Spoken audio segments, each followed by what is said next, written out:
affaire remonte en 2019. Je devais aller à un funérail d'une cousine, donc je lui ai confié la charge de mon neveu pour tout juste 2 jours. C'est ainsi qu'il a profité de lui. Il l'a pris par derrière. J'ai connaissance de 2 cas qui sont présentement à la maison d'arrêt de Daloa. Et tout d'un coup, le gars vient vers moi, il me dit « Donne ton téléphone ». Je lui dis « Mais quel téléphone ?» Il me dit « Ok, si tu n'as pas de téléphone, c'est qu'il a été violé. » Ma fille était violée.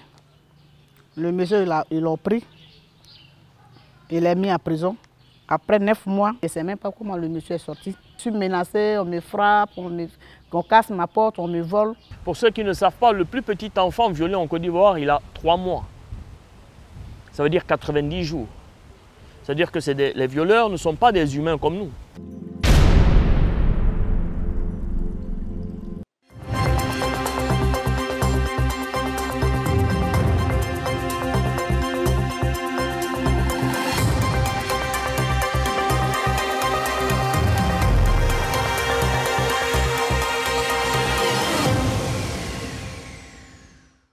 Bonsoir, mesdames et messieurs. 8856 personnes sensibilisées sur les violences basées sur le genre et protection enfants dans la localité d'Issia de 2018 au 10 juin 2021. 201 cas de violences basées sur le genre, VBG, ainsi que 32 grossesses en milieu scolaire et universitaire traités dans la même période. Un cas aura défrayé la chronique à Issia. La mort d'un mineur sodomisé. Images et témoignages insoutenables dans ce document. La mère est menacée de mort après plusieurs agressions. L'auteur du viol de sa fille a été libéré après un séjour carcéral de quelques mois.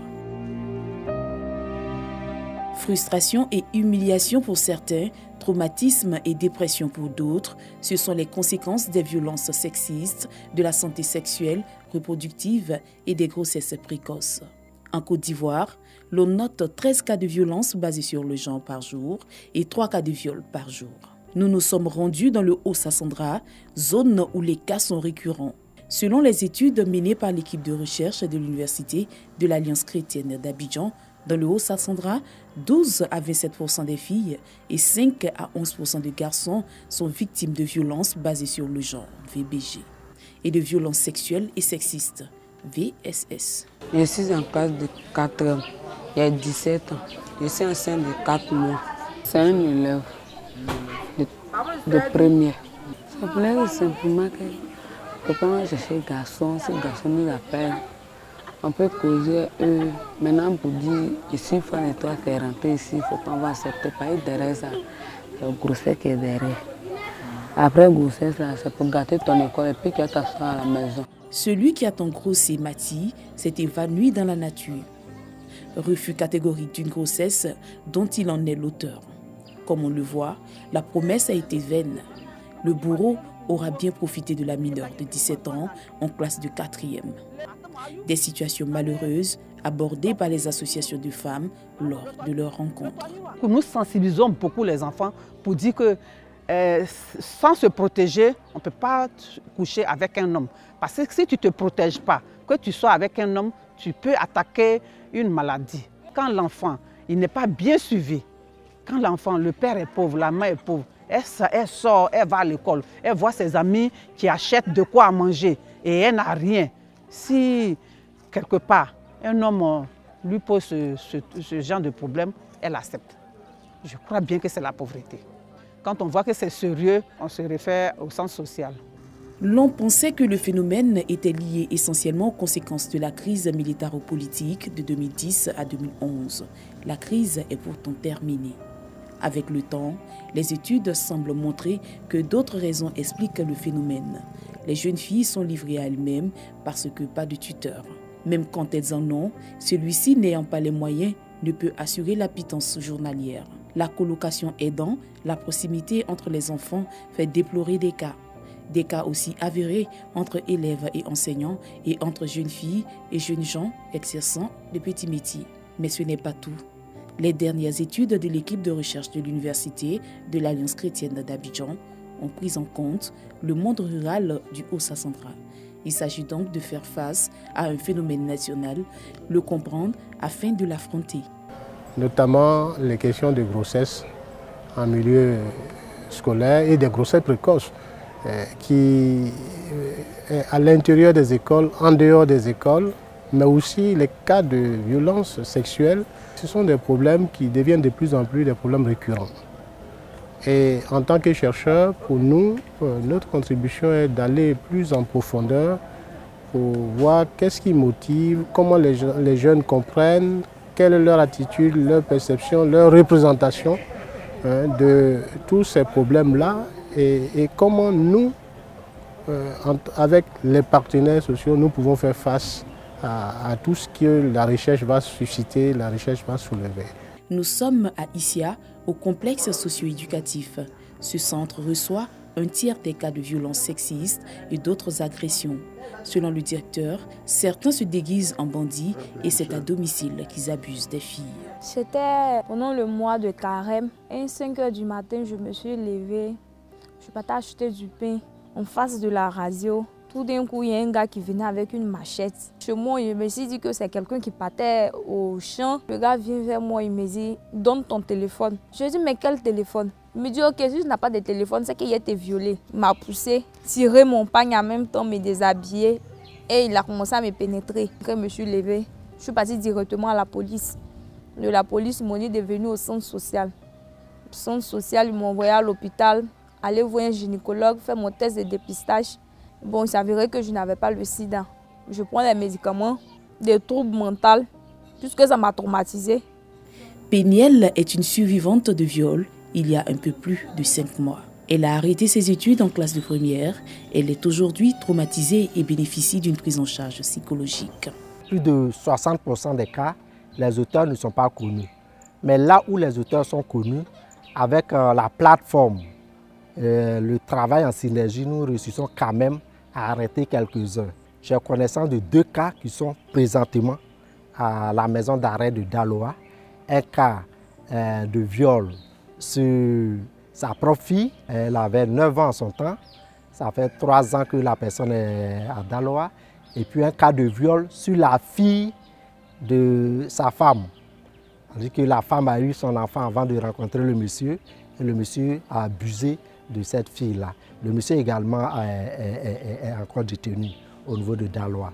La stratégie d'intervention tourne autour de l'écoute, mais aussi des suites judiciaires données au cas. Ma fille était violée. Elle avait 7 ans, 11 mois. Le monsieur qui a violé mon enfant, ma fille a dit son nom. C'est comme ça, moi j'étais fâchée, je l'ai mis en prison. En prison, il a fait 9 mois. Un coup, je vois, on dit il est sorti. Depuis il est sorti, même, je ne l'ai même pas encore vu. Je ne sais même pas où il se trouve. Lui aussi, il ne sait pas où je me trouve. Jusqu'à le mois surpassé, il était empoisonné à cause du même problème. Je ne me retrouve même plus. L'histoire de sa fille violée. Quand elle a appris la libération du bourreau, elle était vraiment dans tous ses états. Elle ne pouvait pas comprendre pourquoi celui-là même qui a causé du tort à sa fille puisse être vraiment relâché. On a dû la prendre en charge au niveau psychologique pour qu'elle puisse revenir en elle-même. Mais j'avoue que jusqu'à présent, elle n'a pas encore réussi à surmonter le fait que le bourreau soit relâché. Elle est menacée continuellement, elle est menacée jour et nuit. Chaque mois, on est obligé de la faire changer de maison. Vraiment, c'est difficile. C'est difficile. Et si quelque chose peut être fait dans ce cadre-là, il faut que cela soit fait. Le phénomène est réel. Cependant, il faut relever le volet lié à la responsabilité de certains parents. Ceux-ci poussent parfois les enfants à prendre des grossesses, même quand la fille n'est pas à l'âge de procréer sans danger. 84,1% des adolescents ont entendu parler de grossesse précoce. Ils la définissent comme celle qui survient avant l'âge de 18 ans et la représentent comme une faute, un péché. Pourtant, ils les vivent entre eux. J'ai fait ma fille à 20 ans. Quand je suis tombée enceinte, je n'ai pas enlevé ma grossesse parce que moi-même je l'ai voulu. Lui qui m'a enceinte là, il s'est occupé de moi. Je n'ai pas arrêté les cours. J'ai continué mon école jusqu'à aujourd'hui, je suis en première. Nous nous rendons à Zita, village situé à 5 km de Zoukoubou. Zita, c'est les Blancs qui ont écrit Zita, sinon que c'est Zida. C'est-à-dire qu'on était dans un autre village, on s'est déplacé par une situation de difficulté. Nous sommes venus, on dit restez là. Donc restez là, ça veut dire Zida. Tous ceux qui ont eu leur extrait par le passé, c'est mis dessus Maïbe, sinon que c'est le village de Zita. Voilà, nous sommes natifs de Zita. Les grossesses précoces et non désirées entre adolescents sont souvent le fait que l'accès d'une infime partie de cette frange de la population aux contraceptifs est limité. Il est quelquefois déconseillé à la jeune fille par son copain d'en utiliser. Les conséquences sont parfois fâcheuses. Ces méthodes contraceptives-là n'est pas toujours compris de ces adolescents parce qu'il y a des périodes qu'il faut attendre pour avoir des rapports non protégés, mais nous leur conseillons surtout la double protection, la méthode contraceptive plus le préservatif qu'il faut ajouter, qui fait la double protection pour qu'on soit mieux protégé. Au niveau du programme national de santé scolaire universitaire, ce n'est pas seulement les soins curatifs, il y a la promotion de la santé, il y a la prévention de la santé, qui sont nos actions prioritaires pour ne pas que l'adolescent même puisse se sentir mal dans son état. Il faut accompagner l'adolescent, donc il faut prévenir, il faut les sensibiliser sur certains états de fait, les écouter et les approcher, faire des focus group pour pouvoir mieux les écouter et pouvoir avoir la meilleure approche pour pouvoir les accompagner dans leur cursus scolaire et universitaire. J'avais connu une jeune fille qui était en 3e. On tendait vers la fin de l'année. Un jour, j'étais à la maison, je vois la fille et ses parents qui arrivent. J'ai expliqué que moi, j'ai engrossé leur fille. Et mon père a dit que, mais quel sacrilège! Pourquoi? Non, en tout cas, moi, je ne suis pas d'accord. Lui quitte entre nous et étant en colère, il s'est levé, il est parti. À cause de ces problèmes-là, en classe de seconde, j'ai redoublé et encore, on m'a renvoyé. Puisque ça fallait être un obstacle à mes études. Si mon papa n'était pas très courageux, n'avait pas de relations, quelle sera ma vie? J'allais être aujourd'hui un paysan. Je ne voulais pas parler avec lui. Je lui ai même dit de ne pas mettre ses pieds sur moi. Donc, il fallait encore appeler l'enfant sur la table de discussion pour pouvoir lui faire comprendre que véritablement l'acte qu'il lui a posé, c'est du tort, mais il faudrait que je fasse tout pour qu'il puisse laisser et aller à l'école. Il a accepté et aujourd'hui il va à l'école. Mais le seul conseil que je lui donne, surtout même ses petits frères, ses petites sœurs, de dire que vraiment quand on va à l'école, de prendre des dispositions, soit on peut utiliser des préservatifs, des condoms, celui qui veut même l'abstinence, pourquoi après parce qu'après les études, on a tout le temps de s'amuser, de s'épanouir. Comme nous sommes dans un village, nous sommes les vieux, s'ils font ça, on fait tout pour que nous les vieux, nous les sages, ces problèmes-là, on règle ça au village. En même temps, les deux sont partis à l'école. En 2018, 84 cas ont été traités, 51 en 2019, 41 cas en 2020 et 25 cas à la date du 10 juin 2021, ainsi que 31 grossesses en milieu scolaire et universitaire dans la localité d'Issia. Il s'agit bien sûr des cas visibles. Cette tendance baissière relative se justifie par les actions de sensibilisation d'un cumul de 88,56 personnes sensibilisées de 2018 au 10 juin 2021 sur les violences basées sur le genre et protection enfant. Nous, en tant que guides religieux, à chaque prêche, chaque sermon de vendredi, nous essayons de sensibiliser les parents sur la grossesse précoce.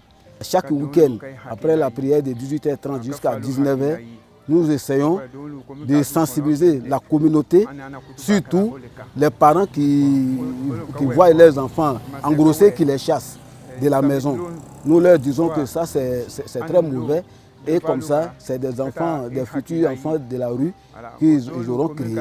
Il faut planifier les naissances pour faire les enfants, la taille des enfants qu'il faut. Il ne faut pas faire beaucoup d'enfants qu'on ne peut pas prendre en charge. Donc il faut espacer les naissances. Quand il espace les naissances, ça permet à la maman d'être en pleine forme, de guérir bien avant de contracter une nouvelle grossesse. Et de permettre aussi au bébé qui vient de naître de grandir. Voilà, avant de prendre une nouvelle grossesse. Les petites filles qui sont à la maison, qui vont à l'école. Celles qui ne vont pas à l'école aussi, elles sont intéressées. Elles doivent venir aussi parce que celles qui ne vont pas à l'école là, si elle n'est pas mariée, qu'elle prend grossesse, qui n'a pas de père, c'est la honte de la famille. La protection de l'enfant, un cas aura défrayé la chronique à Issia. Les faits remontent en 2019. Je devais aller à un funérail d'une cousine, donc je lui ai confié la charge de mon neveu pour tout juste 2 jours. C'est ainsi qu'il a profité de lui. Il l'a pris par derrière. Malheureusement, l'enfant n'a pas vite annoncé. Cela a duré presque 2 mois quand nous avons su, malgré les médecins, malgré les soins apportés par presque tous les médecins d'ici jusqu'à Abidjan. J'ai même fait 1 mois au CHU de Cocody où j'ai été pris en charge par une ONG, en tout cas qui a mis presque tous les moyens à ma disposition, surtout à la disposition de l'enfant. Toutes les ordonnances ont été achetées, tout ce qu'il fallait. Malheureusement, l'enfant est décédé. Quand l'enfant m'a vu que son ventre ballonnait, elle a dit « Ah, on va te purger pour voir ce qui fait que ton ventre ballonne. » Mais quand elle a descendu son caleçon, c'est là qu'elle a vu que son anus était ouvert. Là, elle a interrogé l'enfant. L'enfant a dit non. Les 2 jours que j'ai passés, c'est lui qui m'a pris par derrière. À chaque fois qu'il me donnait à manger et il faisait partie, ses enfants allaient regarder la télévision chez vous. Moi, il me retenait, il me donnait à manger et il me trimbalait dans la chambre pendant 2 fois. C'est là que le centre social a été saisi. Quand le centre social a été saisi, et ils ont pris le devant de l'affaire. C'est comme ça. Le centre social même s'est occupé de lui. Et c'est à partir de là, comme le processus, il y avait les soins, il y avait le processus aussi judiciaire, parce qu'après le centre social, nous sommes rendus au commissariat. Et c'est comme ça, elle a été arrêtée. Le père Segui est encore sous le choc. Il n'a pas manqué de remercier Hassan Hayek. Celui-ci a engagé environ 3 millions de francs CFA pour l'évacuation du mineur à Abidjan.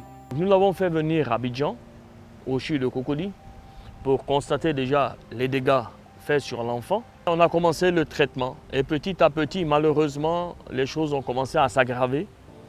Et il y a un moment, ses pieds ne fonctionnaient plus. Il y a un moment, ses reins se sont arrêtés et malheureusement, nous l'avons perdu. Et je pense que l'oncle lui-même, il est en prison. Après, reste à savoir la suite de ce dossier parce qu'on a toujours lutter pour ça, on attrape les personnes. Sincèrement, après, on n'a pas de suite pour savoir. Et pour que des violeurs, des prétendus ou des présumés violeurs aient peur de ce qu'on peut leur faire, donc ça reste comme ça, on est dans le flou. On essaie de nous battre comme on peut en essayant de sauver ces enfants. Les premiers soins ont été assurés à l'hôpital général d'Issia. L'hôpital que je dirige est l'hôpital de référence du district sanitaire d'Issia, de tout le département. Donc d'Issia, et en tant qu'hôpital général, il regorge pratiquement tous les services d'un hôpital général, notamment services de médecine, de pédiatrie, de gynéco, de chirurgie générale. On a un cabinet dentaire ici, une pharmacie, un service de radio, également un service un laboratoire. Voilà. En termes de personnel, il faut dire que l'hôpital général d'Issia comporte pratiquement près de 160 agents, voilà, dont 8 médecins généralistes, 3 médecins spécialistes, dont 2 gynécologues, pratiquement 24 sages-femmes, 42 infirmiers. Ce qu'il faut dire aussi, c'est que l'hôpital général d'Issia est très fréquenté. Voilà, parce que nous recevons donc des malades qui viennent des localités au-delà même donc, du département d'Issia. En termes de difficultés, nous voulons mettre l'accent essentiellement sur l'équipement et l'infrastructure. Voilà. Nous allons parler essentiellement de la radio. Voilà. C'est vrai qu'il y a un service de radio avec 2 techniciens d'imagerie, mais il se trouve que la radio dont nous disposons est une radio qui date des années 80 et elle tombe régulièrement en panne. Voilà. Donc c'est un peu difficile. Nous avons besoin vraiment d'une radiologie moderne, une radiologie numérique. Ça facilitera énormément la prise en charge de nos malades ici à l'hôpital général d'Issia. Il n'y a qu'une seule salle opératoire. Et donc, il aurait été intéressant d'avoir une 2e salle opératoire dédiée pour le service de gynécologie. Et donc, en cas d'occupation d'une salle, s'il y a un cas de césarienne, un cas d'urgence, on pourrait utiliser justement le 2e bloc opératoire. L'hôpital général d'Issia est le centre de prise en charge par excellence des victimes de violences sexuelles dans la région du Haut-Sassandra. Il y a 10 ans en arrière, c'était des cas isolés qu'on voyait au niveau des violences basées sur le genre. Et depuis 2-3 ans, vraiment, il y a une recrudescence Hein. Il y a une recrudescence donc, de ces phénomènes et qui nous interpelle tous. Nous avons eu avec le centre social, avec les autorités judiciaires et bien entendu sur la houlette de la Jeune Chambre internationale d'ICIA, nous avons organisé une conférence de débat qui a vu la participation donc, de certains chefs du village, des chefs de canton, et puis des responsables politiques et administratifs. Alors la tranche d'âge touchée par cette pandémie, nous avons des enfants de 5 à des petites filles de 5 à 16 ans. Au-delà, nous avons des jeunes filles de 20 ans. Alors ce qui est préoccupant, c'est au niveau des fillettes de 5 à 12, 13 ans. Et donc, il y a des adultes malheureusement qui s'adonnent à cela sur ces petites filles et ça nous interpelle. Est-ce que ce sont des rites, étant entendu que souvent les lésions sont tellement étendues que nous sommes amenés à faire des interventions chirurgicales qui durent d'heure en heure. Et donc vraiment c'est un problème de santé publique au niveau du département et nous souhaiterions que véritablement toutes les compétences se joignent à nous pour endiguer ces phénomènes. Le docteur Lasme invite les autres organismes à assister le complexe socio-éducatif pour la sensibilisation. Il conseille d'éviter les règlements à l'amiable parce que le phénomène est sérieux. Au niveau de la communauté, dire que nous avons dépassé le cadre de la sensibilisation. Actuellement, nous sommes à la phase de la répression. Que tous les cas qui sont réglés dans les communautés, que tous les cas qui sont réglés dans les villages, que vraiment ils mettent fin à cela. Parce que si nous avons l'information, tous ceux qui ont contribué à ce règlement à l'amiable seront saisis et mis à la disposition des autorités compétentes. Il y a eu déjà un cas ici où des gens se sont vraiment signalés dans un règlement à l'amiable. Le chef de communauté, le chef de village et tout ça, ils ont été arrêtés. Dieu merci, quelques mois passés à Daloa, on a dû les libérer. Le centre social, par exemple, on n'a que 3 agents pour tout le centre social. Au niveau du CES, on n'a que 2 agents. Il y a une même qui a eu son concours professionnel. Donc on va se retrouver avec un seul agent. Nous couvrons tout le département d'Issia, qui est plus vaste que le département de Daloa. Il y a des villages qui sont situés à près de 50 km du chef-lieu de département. Nous devons couvrir toutes ces zones-là. Avec 4 personnes, 5 personnes, j'avoue que ce n'est pas facile. Nous n'avons pas de moyens de mobilité. Et donc, c'est vraiment difficile pour que nous puissions mener nos activités. Parce qu'il y a 2 volets. Il y a le volet prise en charge, mais il y a le volet de la prévention. Pour qu'on puisse attirer l'attention des populations, sensibiliser les populations sur les cas de violence. Mais si nous n'avons aucun moyen pour nous déplacer, j'avoue que ça serait un peu difficile. Les cas de violence sexuelle basés sur le genre sont le lot quotidien à gérer ici, au complexe socio-éducatif d'Issia. La structure ne désemplit pas. Cas de viol, d'agression sexuelle, d'agression physique, de mariage forcé, de déni de ressources, de violences psychologiques et émotionnelles sont gérés chaque jour par Noël Nganza et ses collaborateurs. Je vends des médicaments et d'hygiène qu'ils ont crédit de moi. Maintenant, quand ils ont dit ça, ma fille est partie derrière. Il y a un qui est passé dans la maison pour la tirer, l'autre là est derrière. L'autre là aussi a pris du tissu pour attacher sa bouche là. L'autre est fini, l'autre est monté encore. L'hôpital, le centre social nous a reçus. Que vraiment ce qu'ils ont fait, c'est pas bon. Moi et mon mari, on était ici en ville ici. Maintenant, quand maman est décédée, c'est là que mon mari m'a pris dans le village de sa maman. On allait rester là-bas. Sa tante qui est à la maison là-bas, il appelle mon mari. Ah, ta femme a fait tant, ta femme a parlé mal, ta femme a insulté. Son fils va venir là, c'est sa maman qui va commencer à me frapper. Ça vaut dû 3 fois pour faire sortir mes trucs. Il a fait 3 jours avec les enfants au dehors. Oh, pourtant, il ne connaît pas le village là. 2 enfants encore, elle a fait ça. Je suis venue à la salle sociale ici. On a parlé à faire là. Ma belle a dit non. Comme si mon mari n'est pas là, s'ils sont au travail, c'est moi qui l'insulte, rentrer ici, sortir ici. Donc il ne faut pas que il est parti dans sa cour. Avec les sensibilisations, il y aura vraiment moins de grossesse. Il y aura moins de grossesse, il y aura aussi... Ça va permettre aux jeunes filles, bien qu'on leur apprend déjà certaines pratiques concernant les grossesses précoces, concernant l'utilisation des contraceptifs, les IST et tout ça.